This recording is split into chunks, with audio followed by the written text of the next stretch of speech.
The late summer heat was beginning to fade when I first noticed the fence leaning. It had been standing between my backyard and the property next door for as long as I could remember, a weathered line of cedar slats hammered together decades ago.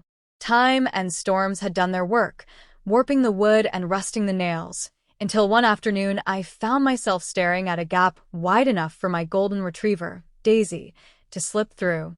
I wasn't much of a handyman.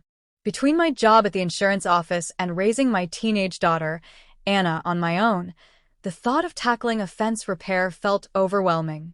I figured I'd save up, call someone out, and let the professionals deal with it. But that evening, as I stood on the back porch with a glass of iced tea, I noticed someone else watching the fence too. "Looks like she's about ready to give up," a voice said. I turned to see my neighbor, Daniel, leaning against his side of the railing. He was tall, in his mid-40s, with short brown hair and a permanent 5 o'clock shadow. I'd lived next door to him for 3 years, but we'd only exchanged the occasional wave or a polite hello. He kept mostly to himself, and I'd assumed he preferred it that way. "Yeah," I admitted, rubbing the back of my neck. "I'm not sure how much longer it'll last. Daisy's already found the gap twice this week." Daniel tilted his head. "I've got tools. If you want, I could give you a hand. Fences aren't too complicated if you know what you're doing." The offer surprised me. "Really?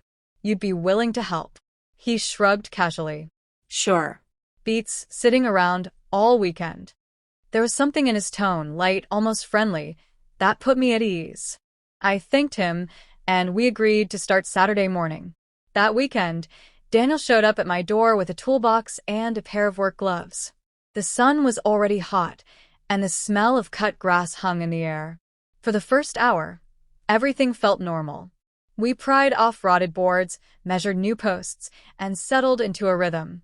Daniel worked quickly, his arms straining as he drove the post-hole digger into the dirt. He seemed to know exactly what he was doing, and I found myself admiring how efficiently he moved. But little things began to nag at me.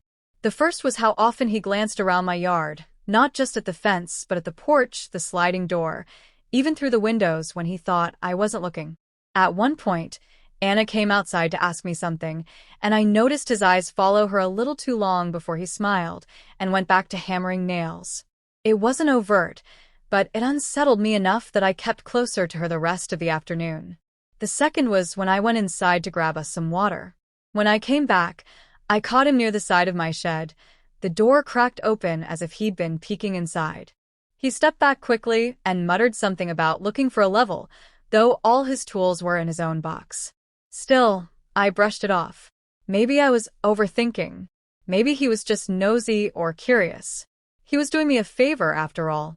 By late afternoon, we'd replaced most of the leaning boards and set new posts in the ground. Daniel wiped sweat from his brow and smiled. "Should hold for years now. Not bad for a day's work." "Not bad at all," I said, forcing a smile of my own. "Thank you, really. I don't know what I'd have done without your help." "Neighbors help neighbors," he said, his voice steady. "That's the way it should be." It was only later that night, when I was locking up, that I noticed something strange.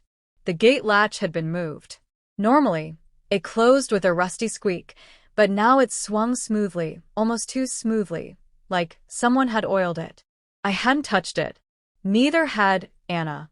And when I asked Daniel about it the next day, he just smiled and said, "Guess it fixed itself." Something in the way he said it sent a chill through me.